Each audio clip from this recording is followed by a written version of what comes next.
Guys, I thought today I would talk to you about my EDC bag. This is a custom-made bag that I had designed specifically for my needs and requirements. I thought I'd show you how I've got it set up, not necessarily for you to copy what I've done, but just to give you an idea or maybe a few ideas about what you can do to set up bags to suit your own needs. There's a lot of really awesome bags out there. I looked at a lot of them. There was great ideas here and there, but nothing had everything that I was looking for all put together, so I went the custom route. This was made for me about 6 years ago by a custom bag maker named Aaron Chen. Tragically, he died in just a terrible accident, and may he rest in peace. I just feel very blessed that I was able to get a bag from him when he was with us, and I use it every single day, literally every single day. You can see how dirty it is. I haven't done anything to clean it up. I just use my gear and let things happen as they do. This bag is primarily a stationary bag where I just work straight out of it. I don't carry it around a lot. It sits next to me, next to my seat in my truck, and I work, almost basically live out of this bag. I don't carry it around much except to tote it from the house to the truck and then back again. So I didn't need backpack type bags. I didn't need something I needed to be able to tote around a lot. With all the stuff I have in here, it's heavy, and it's probably about 25 pounds right now. The main transport mode for me is this shortened shoulder strap that I cut down and paracord wrapped. That's a snake knot if you're curious, and that's the main way that I carry the bag. That's just tape on the athletic tape on the D-rings so I don't hear rattling. There's a lot of vibrations in trucks, and just a constant rattle of something drives me nuts. So I've got a lot of things taped up just to keep them from buzzing. The bag is 12 inches high, 16 inches across. It's about 6 inches deep, although it really, after it's filled, it expands out to about 8. Full MOLLE, front, sides, and bottom. The walls of the front and the back of the bag are filled with foam stiffener, so the bag, even when it's empty, is self-standing. I've got full Velcro interior. I have different panels that I can put in and put out. I've got a MOLLE panel, a separate panel that just has 2 large storage pouches sewn into it, and I have a divider panel with Velcro on one side and MOLLE on the other, so I can reconfigure this bag in any number of ways. I swap it up and change it around as my needs and gear change, and it's allowed me to stay with one simple bag that I can reconfigure anytime I need to fit my changing needs or gear. The MOLLE on the front I've mostly used just to hold patches and whatnot. You can see an easy way that to attach patches to your MOLLE is just to use malice clips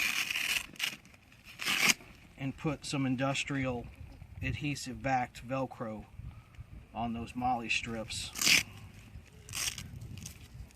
It's trying to come unstuck, but under normal use, that's been on there for years, and it holds good, and it's not like I take these on and off very often. But that's a quick and easy way to attach patches to just a straight MOLLE panel.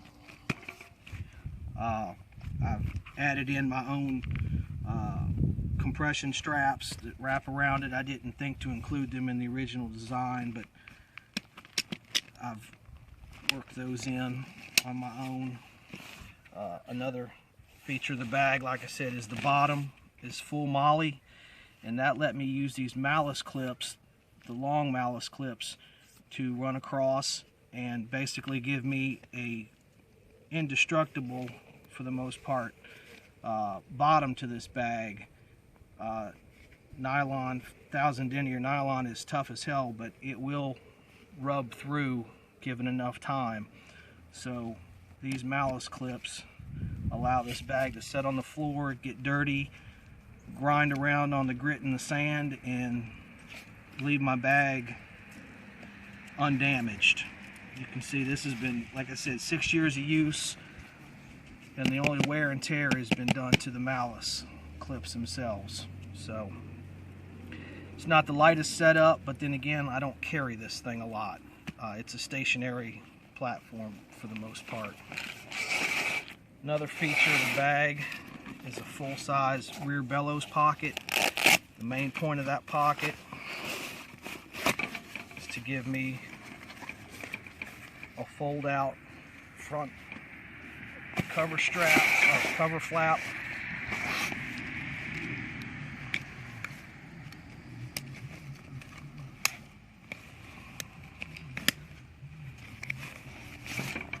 That can cover it up. Gives me a very indiscreet look in case I'm going out in the public and don't want the bag to be quite so noticeable. Covers up the majority of those patches and whatnot and gives it a less tactical look.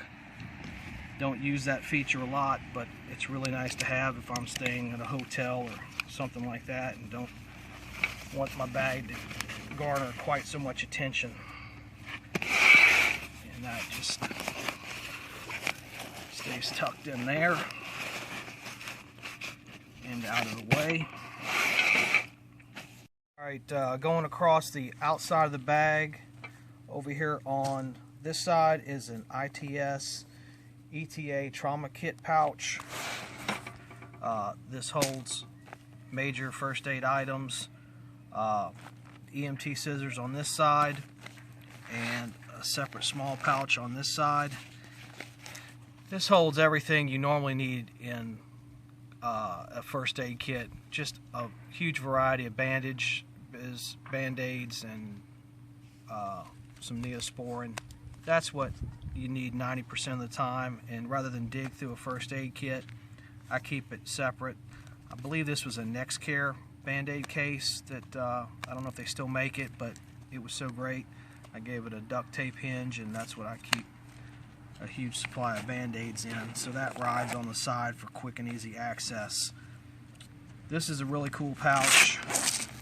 Very quick and easy access to your larger first aid items. I don't need to explain compression bandages and gauze and things like that. That's in that bag, inside that pouch there. And then if I do need to want to take the first aid pouch off and take care of a problem without hauling the entire bag with me, those molle sticks are really cool. They instantly release and you can just haul the bag by itself to a possible emergency. On this side I've got a pair of Fisker Scissors. These are great for quick beard trim or any other little thing. I'm really big fan of scissors. I don't know, it's just one of my things. I like scissors. Strider SLCC. Just like to have quick access to a fixed blade knife. Like I said, it's right next to me on the seat, and I can just reach down. It's easier than digging a folder out of my pocket from a seated position. I do vape, so this is a little pouch setup to hold the atomizers. That's a little phone pouch that I've modified. Put on there, it can hold a vaporizer.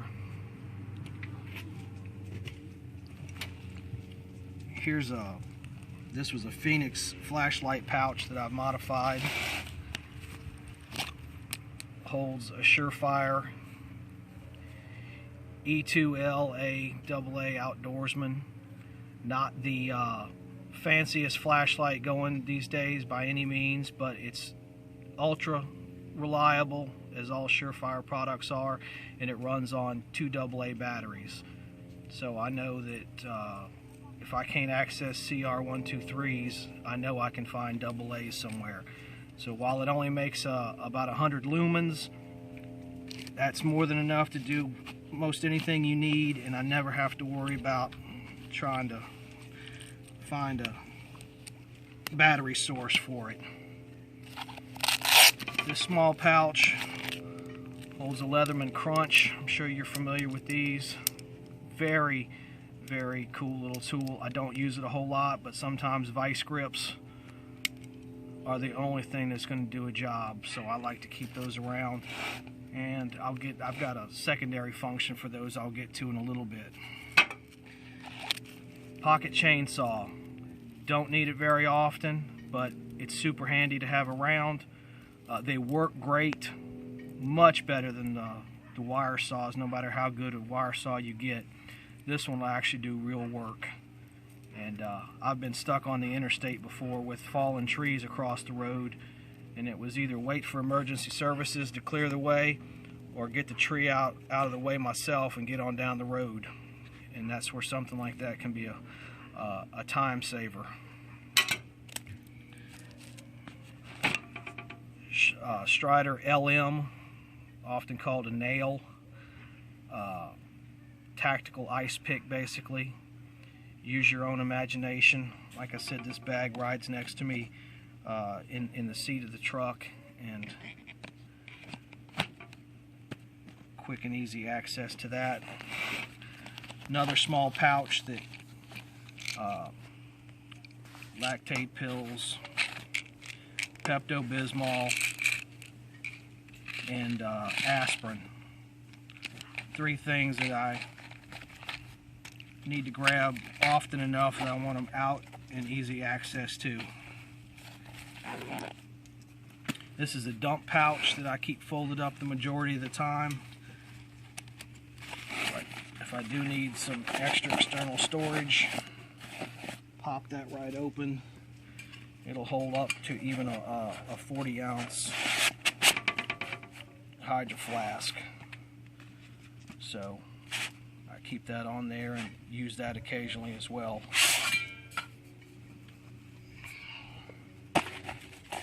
And for the majority of the time that I'm not using it, it just stays rolled up and out of my way.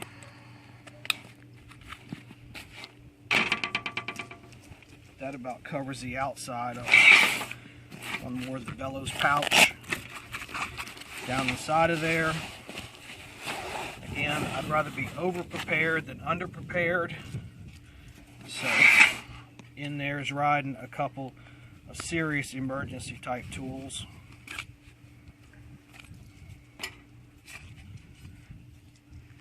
This is a Stanley foobar that I've cut down into a easier to carry, more useful style, less about a wrecking bar and more about an emergency services type tool. I've cut this down myself. You've probably seen other people do different versions of it, but this is the one that I've done myself and gotten out of a few scrapes and jams with this. It's very handy to have around. And backing that up is a Strider breacher tool. That's 1/4 inch 3V. Again, not something I use a whole lot, but I like the peace of mind of having that with me. That can do a lot of damage and get through a lot of difficult materials in a short amount of time.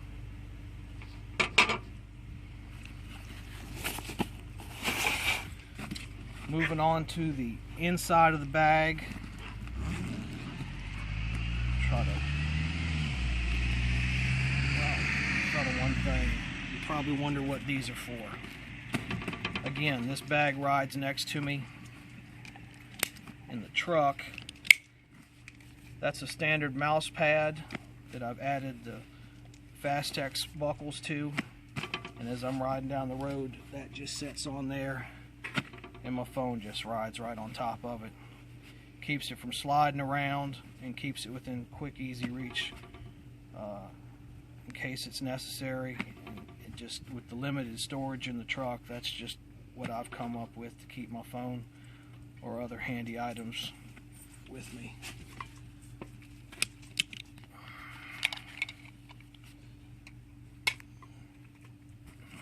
I'll try to roll this back to make it a little easier to see.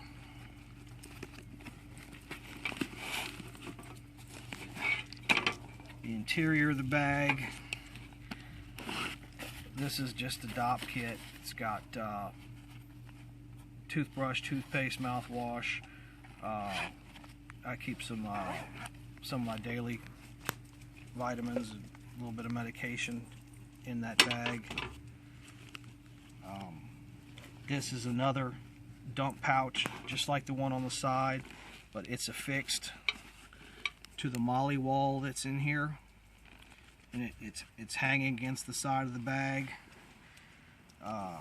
Got my mealtime fighting tools, earbuds.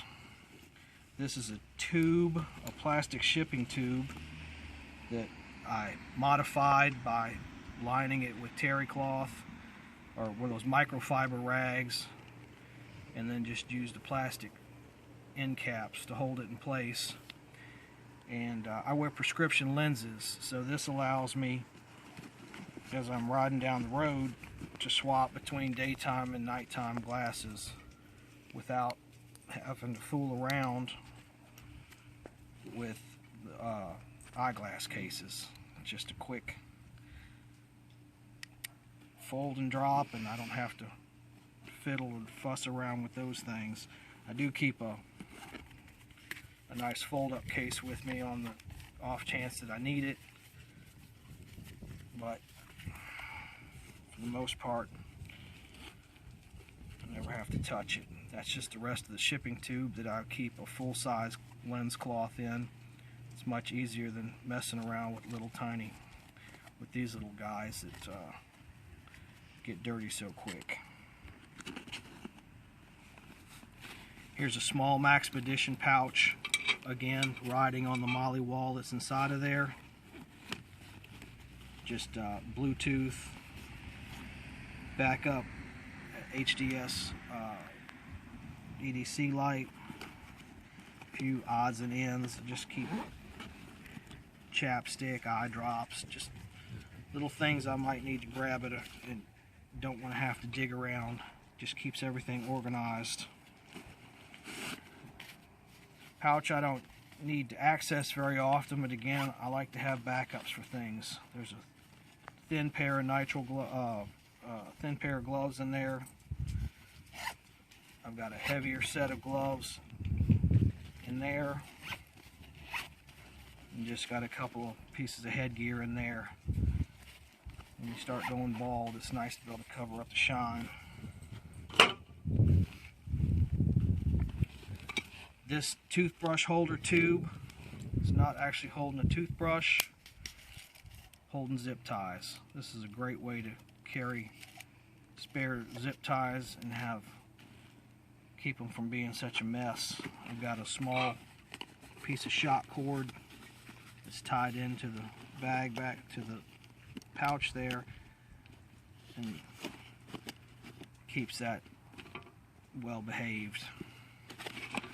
Again, like I was telling you earlier, the entire bag is Velcro lined, so all of these panels, the front and back panel are both removable,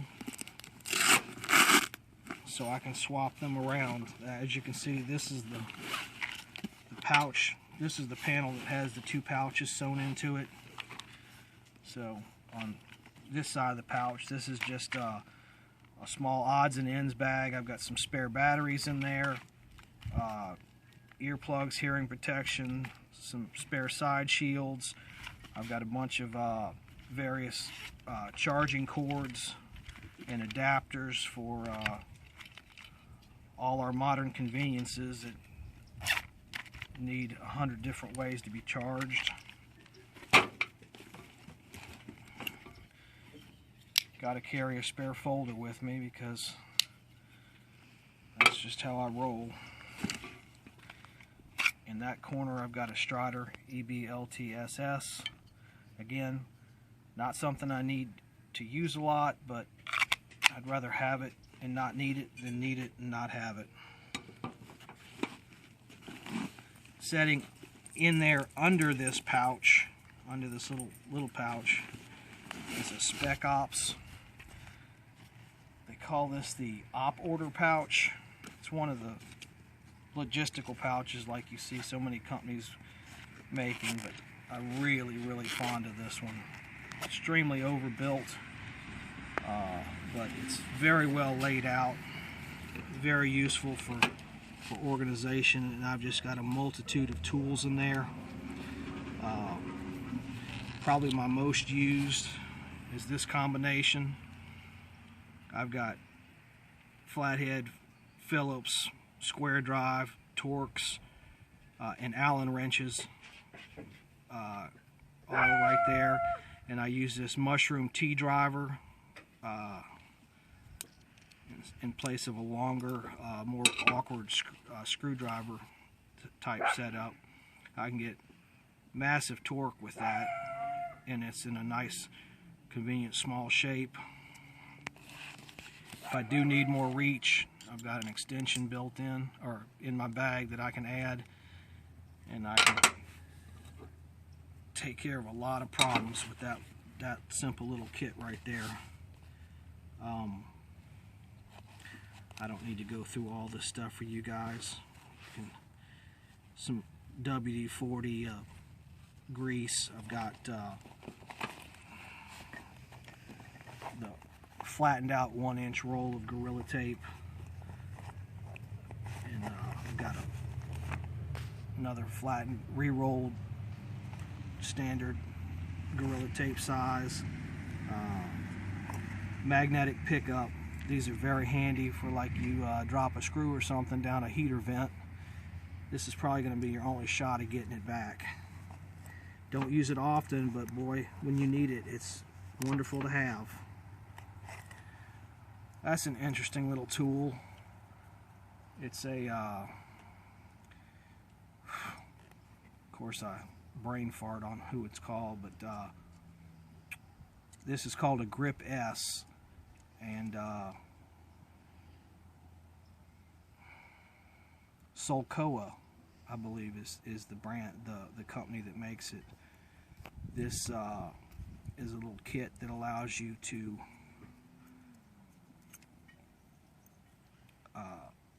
put hacksaw blades. You can either, these ends hold any sort of bit, even round bits. You could put file handles, or just about anything that'll fit in that 1/4-inch hole. These screws will lock down and hold it in place and give it an actual handle. And then on these ends, you can flip it around and you would tighten it down, and then you can hold hacksaw blades. And what that allows me to do is access, you have basically a huge variety of impromptu saws at your disposal. This thing will eat through wood like nobody's business. This one is a fire and rescue. It'll basically cut through nails if you've got the arm strength to do it. Rem grip blade, and just a standard hacksaw. And all of these will drop in there, and you screw those down, and it's not the most convenient because of its small size. I just lost there, misplaced the little driver. Of course it tangles. You tighten it down, and you've got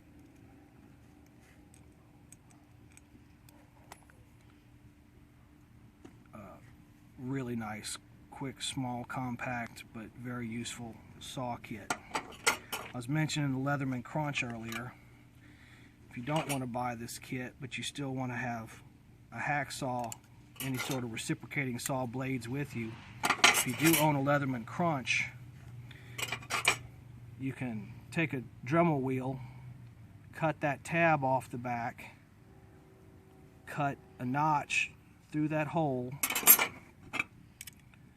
and then you can use a Leatherman Crunch as your handle. By removing that tab and notching that hole right there, you can slide it in there, and then you let those wire cutting jaws pass through that notch, and then clamp it down. I'm gonna get it just a little tighter. And now you have a hacksaw blade clamped into a set of vice grips, and with those wire cutter jaws through that hole, you don't have to worry about any side-to-side movement. So it's not the most going to be the most comfortable handle, but in a pinch, again, you can have yourself a nice variety of saw blades in a very small package. Not much else to the bag. Like I said, everything in there is Velcro lined, so I do have a divider panel that I can stick into the bottom, have Velcro or Molly, and I can add that in there if my particular setup requires it. I've got a couple cocoon pouches that fit down in there and actually float, or they ride underneath. This dump pouch is just the right size to float above them. In there, type 1 cord, paracord, actual climbing cord, and in the second pouch I've got a full-size shoulder strap for the bag, and then a couple of just spare 1-inch quick release cinch straps. Sometimes there's large bundled items that you need to roll up, and you want to strap things down or attach things. These are quick, easy, nice fix to have with you. So don't use them often, but again, sometimes they save the day. Extra large size zip ties. Sometimes it's nice to have the larges with you for odd emergencies. 7-inch set of Cobra Nip-X. I always have my 4-inch with me and get almost everything done with those. But sometimes you need 2 pliers to get a job done, so I keep those with me. Don't need them a lot, but again, I like to be prepared. So that just about covers everything on the bag. If you have any questions or comments, feel free to add them. I'll answer any questions I can, and appreciate you taking the time and watching this video. Thanks.